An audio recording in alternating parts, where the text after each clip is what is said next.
والعاقبة للمتقين ولا عدوان إلا على الظالمين وأشهد أن لا إله إلا الله وحده لا شريك له وأشهد أن محمدا عبده ورسوله. والدین کے ساتھ حسن سلوک اور رشتہ داروں سے صلہ رحمی کرنے کے باب میں ہماری گفتگو چل رہی ہے، اور اس سلسلے میں یہ حدیث وعن ابی ذر رضی اللہ عنہ قال قال رسول اللہ صلی اللہ علیہ وسلم انکم ستفتحون ارضا يذكر فيها القيراط، وفي رواية ستفتحون مصر وهي أرض يسمى فيها القيراط فاستوصوا بأهلها خيرا فإن لهم ذمة ورحمة۔ حضرت ابو ذر رضی اللہ تعالیٰ عنہ سے روایت ہے کہ رسول صلی اللہ علیہ وسلم نے فرمایا کہ تم عن قریب ایسا علاقہ فتح کرو گے جس میں قیراط کا ذکر ہوتا ہے، اور ایک روایت میں تم عن قریب مصر فتح کرو گے اور یہ ایسی سرزمین ہے جس میں قیراط کا لفظ عام بولا جاتا ہے، یعنی عام بول چال میں لفظ قیراط کا استعمال۔ چنانچہ تم اس کے باشندوں کے ساتھ اچھا برتاؤ کرنا، اس لیے کہ ان کا ہمارے ساتھ ذمہ اور رشتہ ہے۔ اور ایک روایت میں ہے جب تم اسے فتح کر لو تو اس کے باشندوں کے ساتھ حسن سلوک کرو، اس لیے کہ ان کے لیے ذمہ اور رشتہ ہے، یا فرمایا ذمہ اور سسرالی تعلق۔ علماء کرام بیان فرماتے ہیں کہ ان کا وہ رشتہ جس کا حوالہ رسول صلی اللہ علیہ وسلم نے دیا وہ حضرت اسماعیل علیہ السلام کی والدہ ہاجرہ علیہ السلام کا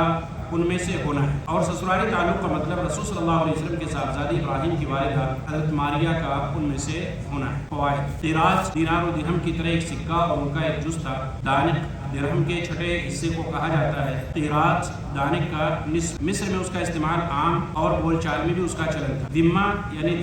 ذمہ سے مراد کیا ہے؟ ذمام یعنی حق اور حرمت کے معنی میں ہے۔ اس میں رحم اور سسرالی تعلق کی بنا پر اہل مصر سے حسن سلوک کی تاکید یہاں پر اللہ کے نبی صلی اللہ علیہ وسلم نے اس حدیث کے اندر۔ حضرت ابو ہریرہ رضی اللہ تعالیٰ عنہ سے روایت ہے، بیان فرماتے ہیں کہ لما نزلت هذه الآية وأنذر عشيرتك الأقربين، جب یہ آیت نازل ہوئی کہ اپنے قریبی رشتہ داروں کو ڈرائیے، تو رسول صلی اللہ علیہ وسلم نے قریش کو بلایا، چنانچہ ان کے عام و خاص سب جمع ہو گئے۔ آپ صلی اللہ علیہ وسلم نے فرمایا کہ اے بنو عبد شمس، اے بنو کعب بن لؤی، اے اپنے نفسوں کو جہنم کی آگ سے بچاؤ، انقذوا انفسکم من النار، اپنے آپ کو، اپنے نفسوں کو، اپنے جان کو جہنم کی آگ سے بچاؤ۔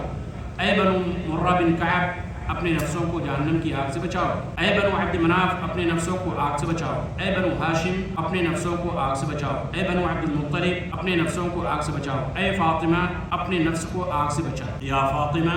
انقذی نفسک من النار، اے فاطمہ اپنے نفس کو آگ سے بچا، اس لیے کہ میں تمہارے لیے اللہ کی طرف سے کسی چیز کا اختیار نہیں رکھتا۔ فإنی لا أملك لكم من الله شيئا، اس لیے کہ مجھے اللہ کی طرف سے میں کسی چیز کا اختیار نہیں رکھتا سوائے اس کے کہ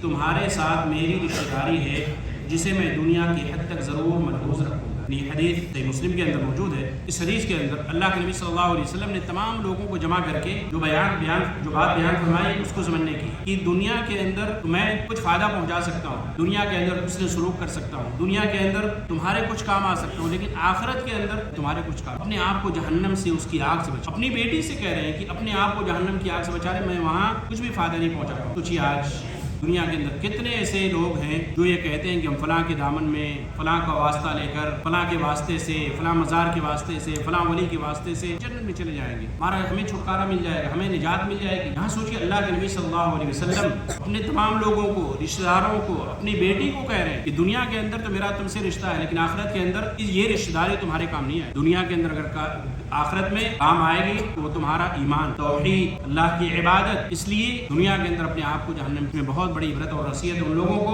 ان لوگوں کے لیے یہ درس ہے جو قبروں کے پجاری ہیں، جو مزاروں کے پجاری ہیں، جو خانقاہوں کے چکر لگاتے ہیں، جو اللہ کے ولیوں کو اللہ کے ساتھ شرک کرتے ہیں، جو مزاروں کا واسطہ لے کر اپنی دعاؤں کو اللہ تک پہنچانے کا ایک ذریعہ اور سبب مانتے ہیں۔ ایسے لوگوں کو ایسے لوگوں کو عقیدہ کیا ہے، توحید کیا ہے، شرک کیا ہے، اس کو ماننا چاہیے، اور اللہ کے نبی صلی اللہ علیہ وسلم کے اختیارات کیا ہیں اس کو بھی آنا چاہیے۔ اللہ کے نبی صلی اللہ علیہ وسلم نے واضح طور پر بیان فرما دیا فإنی لا أملك لكم من الله شيئا، کہ تمہارے لیے اللہ کی طرف سے مجھے کسی چیز کا اختیار نہیں ہے۔ اسی طریقے سے ابو عبداللہ عمرو بن عاص رضی اللہ تعالیٰ عنہ سے روایت ہے کہ میں نے رسول صلی اللہ علیہ وسلم کو اعلانیہ فرماتے ہوئے سنا، خفیہ نہیں، یعنی بالکل اعلانیہ، واضح طور، اس میں کوئی پوشیدگی کی کوئی بات نہیں۔ کہتے ہیں اللہ کے نبی صلی اللہ علیہ وسلم کا ان آل بنی فلان لیسوا باولیاء انما ولی اللہ وصالح المؤمنین، کہ بے شک بنی فلان کی اولاد میرے دوست نہیں، میرے دوست تو اللہ اور نیک مومن، البتہ ان سے میری رشتہ داری ہے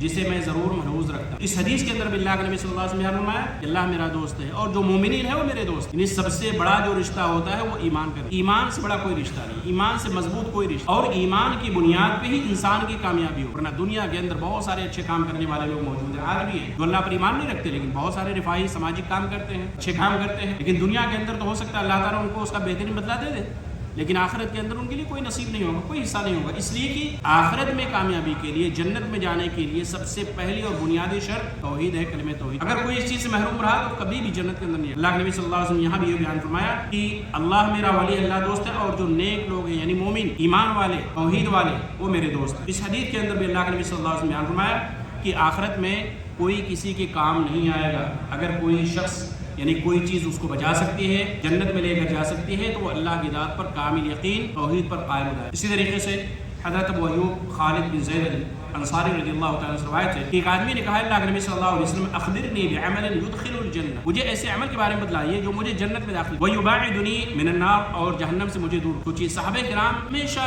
کاوش میں رہتے یا اس فکر میں رہتے کہ وہ اعمال جو مجھے جنت سے قریب کر دیں میں اس پر عمل کروں، جو مجھے جہنم سے دور کر دیں میں اس سے دور رہوں، اس سے اپنے آپ کو دوری بنا کر رکھوں۔ یہ فکر ہمیشہ صحابہ کرام کو رہتی اور اس کے بارے میں اللہ کے نبی صلی اللہ علیہ وسلم سے سوال بھی کرتے تھے، پوچھتے بھی، علم بھی حاصل کرتے، جیسا کہ اس حدیث کے اندر ہے کہ يدخل الجنہ ويباعدنی من النار، جو مجھے جنت میں داخل کرنے والا ایسا عمل بتلائیے اور جہنم سے مجھے دور کر دے۔ فقال النبی صلی اللہ علیہ وسلم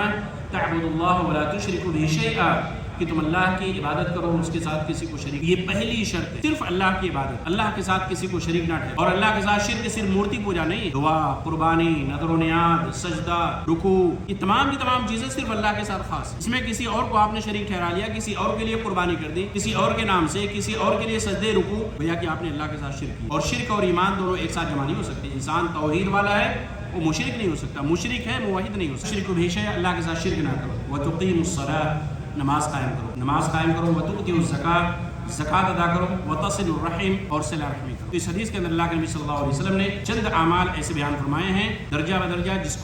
کو کر کے انسان